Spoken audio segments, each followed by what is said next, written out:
Ooh, it's a nice day for a hike here in the woods of Erving, Massachusetts. It is. It's been unseasonably warm this fall, so it's still pretty comfortable to be outside. And plus, now that most of the leaves have fallen, we're going to have good visibility. We parked off the side of the road in a residential area, and we're following a 5-mile lollipop loop trail.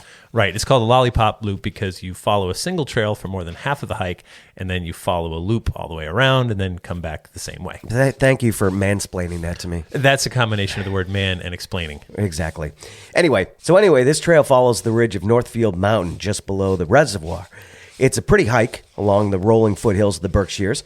Nothing but hills and woods for miles. And with good visibility, we'll be able to find what we're looking for. Now, what are we looking for? We're heading to a place called Erving Castle. A castle out here? Well, that's what its lone resident called this place. A lone resident who made a name for himself living out here all alone for 3 decades. We're on the search for the Hermit of Erving Castle.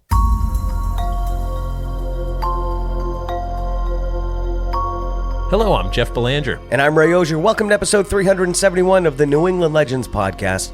Thanks for joining us on our quest for all the weirdness that makes New England like no other place. Please hit that subscribe button and post a review for us. Those help others find us. We can't do what we do without your help. Also, check out our website to see dates for my band, the Pumpkins, and to see Jeff's Fright Before Christmas holiday tour that kicks off this week. We'll go searching for the Hermit of Erving Castle right after this word from our sponsor.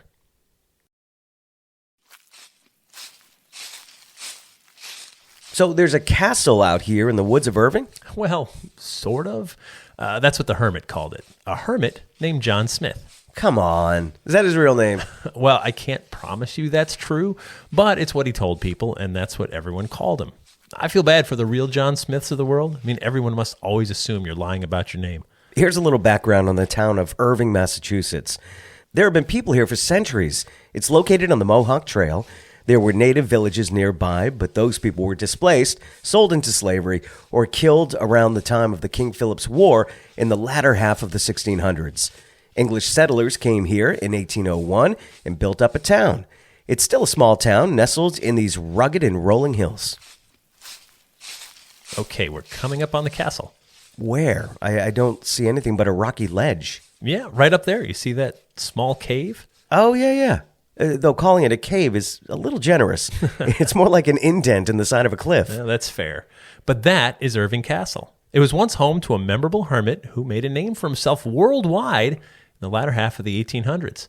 A hermit who called himself John Smith and who had no less than 2 books published featuring his story and his writings. So let's head back to the year 1871 and meet this hermit. It's September of 1871 here in Erving, Massachusetts.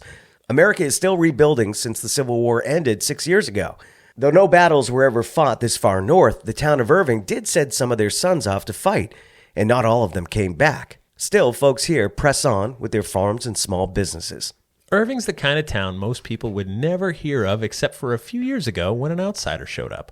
An outsider nobody even noticed for the first 6 months he was here. They didn't notice him because he camped out in the woods, secluded from the town and really the rest of the world. All right, let's head up this path toward his castle. Okay. Well, I could see up ahead there's a small wooden structure built into the side of a cliff face over a small cave. And there's our man sitting on a chair just outside the door. He's got a bushy dark beard and long dark hair. I'd say average height, average build, but he must be a sturdy fellow to live out here on his own. Hello, Mr. Smith. He just waved and smiled. Let's go talk to him. Yeah. We got to hear his story.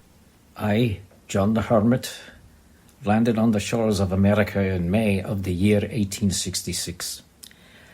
I am a native of Perthshire, Scotland. As my father was a soldier, I knew little about my birth. My mother died when I was a child, so I can tell little of my parentage.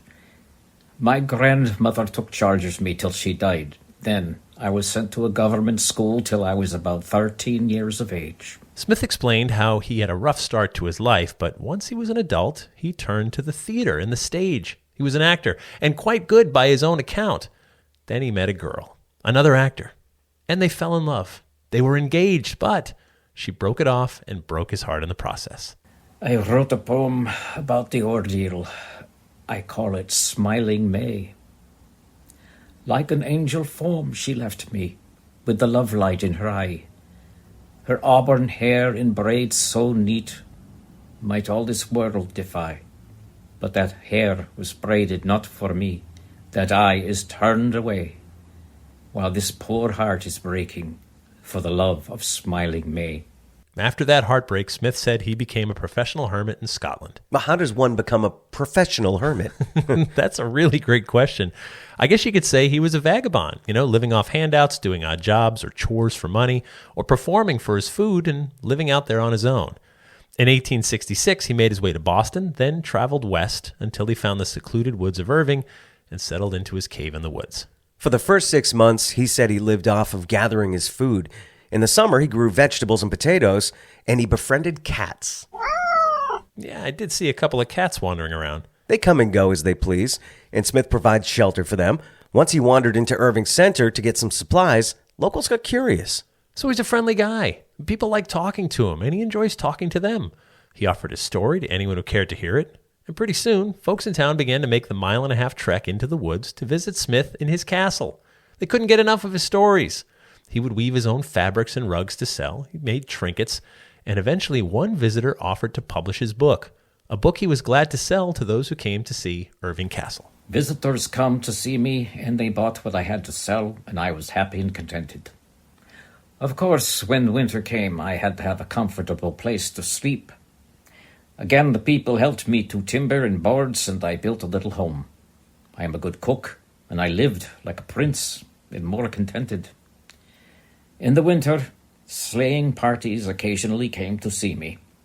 I have visitors from all over the world come to see me.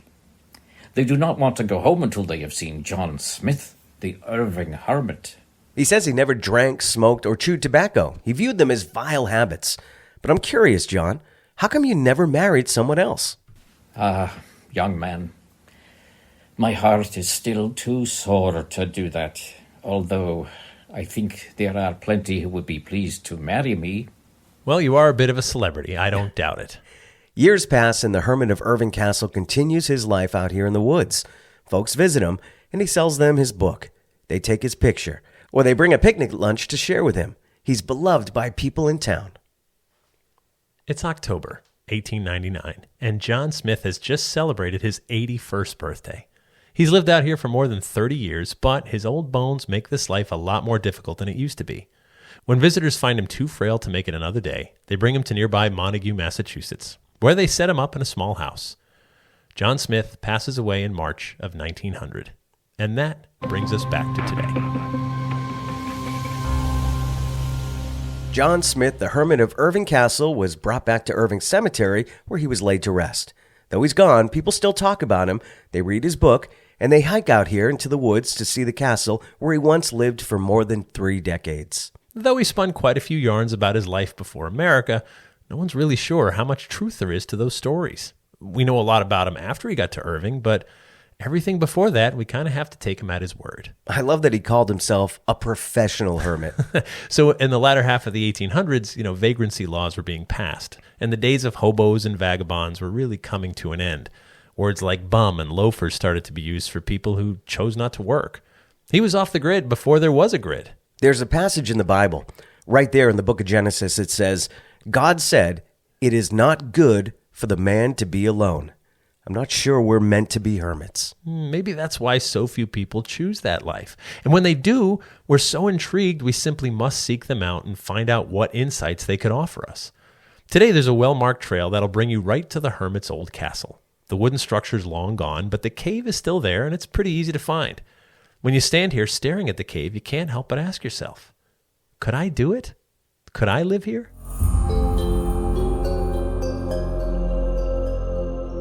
I could not. And that brings us to After the Legend, where we take a deeper dive into this week's story and often veer off course. After the Legend's brought to you by our Patreon patrons. These folks support us financially, and we couldn't do what we do without them.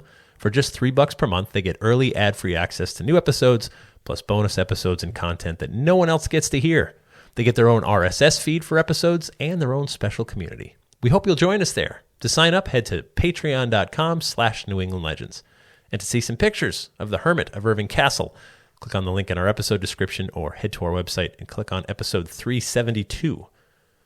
So, hermits. Yeah, I don't know if I could do it, although I think about it often.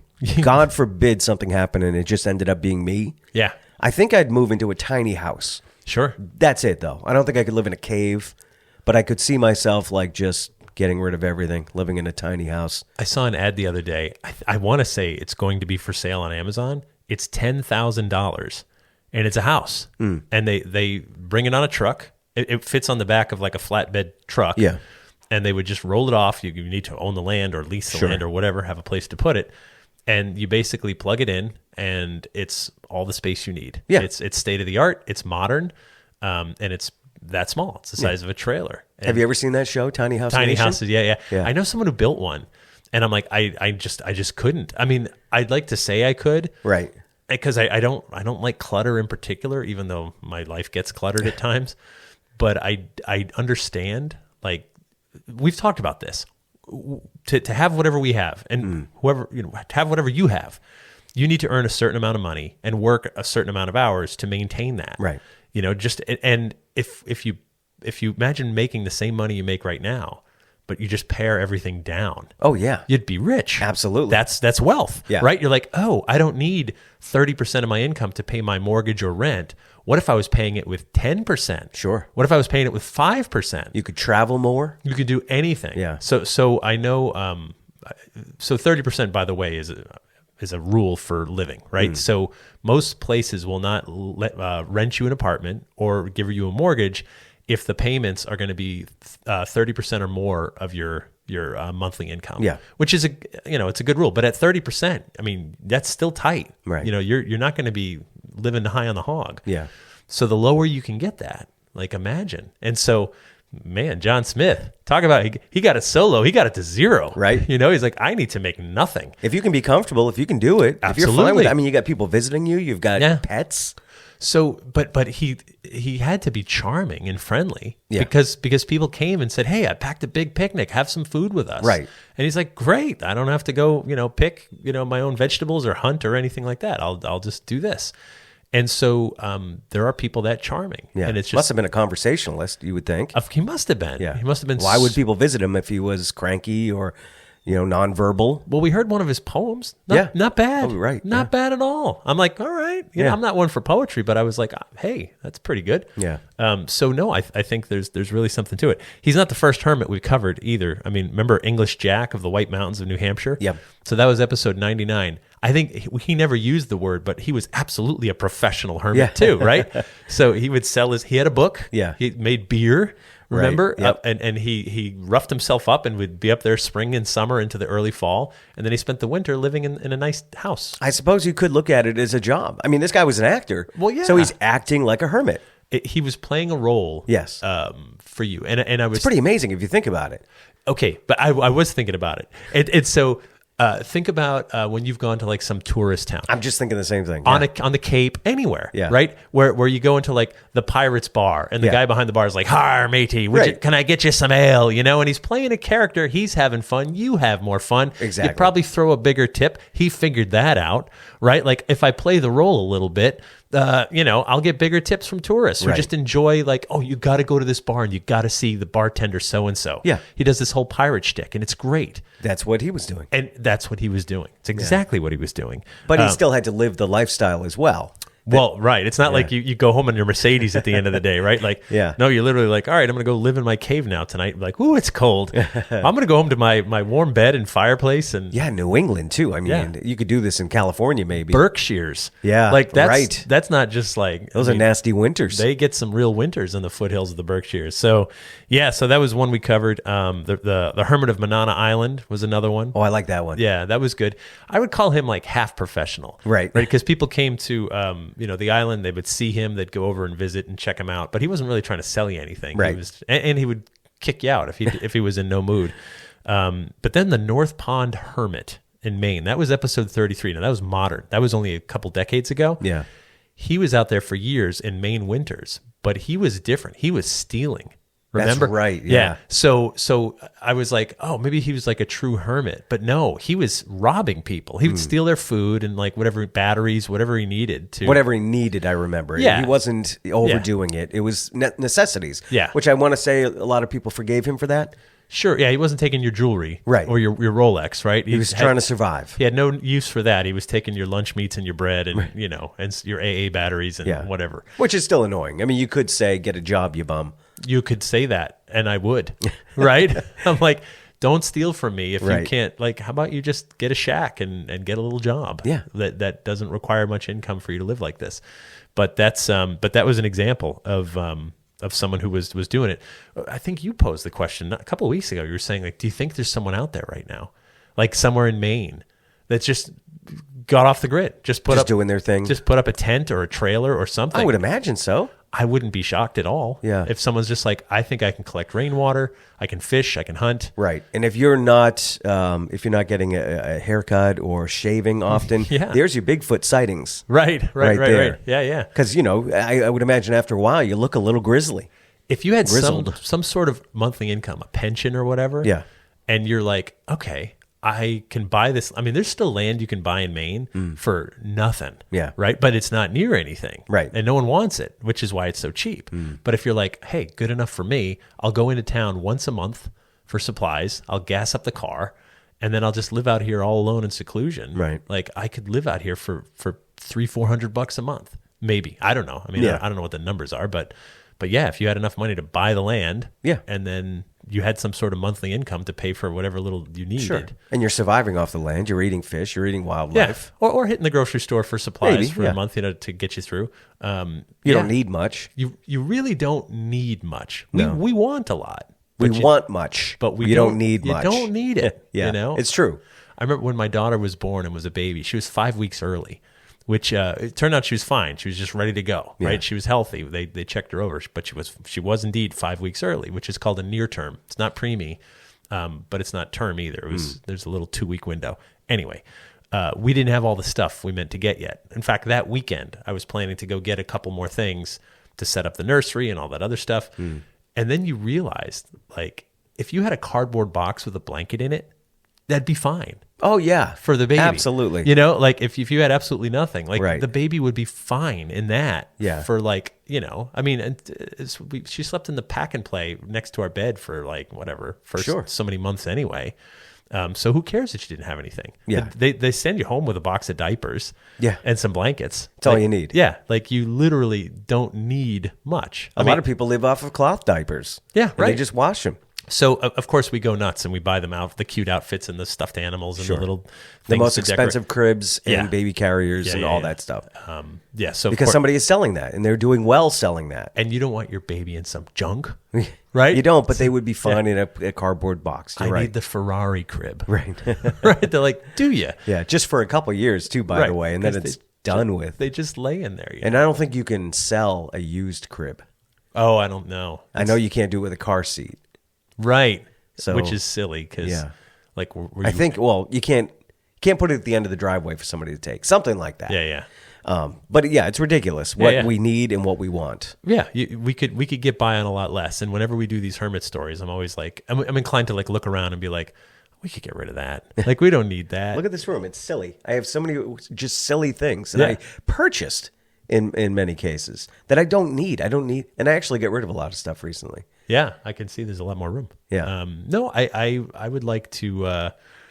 I love the idea, but then like my Visa bill comes every month, and I'm just like, oh my god, what do we spend it on? Yeah. And you look, and you're like, oh right, yeah, the car needed a servicing, and like, oh that was that, and like, oh right, I bought that, and oh groceries, those are expensive, right? Gas, and you're just like, boy, that just adds up. It does. And because like we put everything on our credit card because we get the points, and then we pay it off, like, but that's how we choose to manage our cash flow, and but my God, it gets a lot, and we never go out to eat. Like we can't. We can't. It's too expensive. So, but we'll get takeout, like maybe pizza, once a week. Even pizza though. But I can't live without it. Like, okay, remember we said want and need? Yes, that's a need. Yeah, I don't care. Will somebody deliver up to the mountains? You gotta Domino's. You gotta consider that. Like, hey, Domino's, I'm in Maine Township, unnamed 437. That little box that says any additional requests or right. Just it's about 7 miles into the woods. Just keep walking straight. You can't miss it. We're not going to be there in 30 minutes. There's not a chance. They'll be there Tuesday. whatever. I need it. I need pizza. So yeah, there's wants and needs, and I love these hermit stories because sometimes we're reminded that we could all live on less and maybe be happier for it. Before we let you go, please make sure to subscribe to our podcast because it's free and we don't want you to miss a thing. You should also check out our New England Legends Facebook group where people from all over are sharing the weirdness. And finally, reach out to us anytime through our website. Most of our story leads come from you. Would like to thank Michael Legge for lending his Scottish voice acting talent this week. Thank you to our sponsors. Thank you so much to our Patreon patrons. And our theme music is by John Judd. Until next time, remember, the bazaar is closer than you think.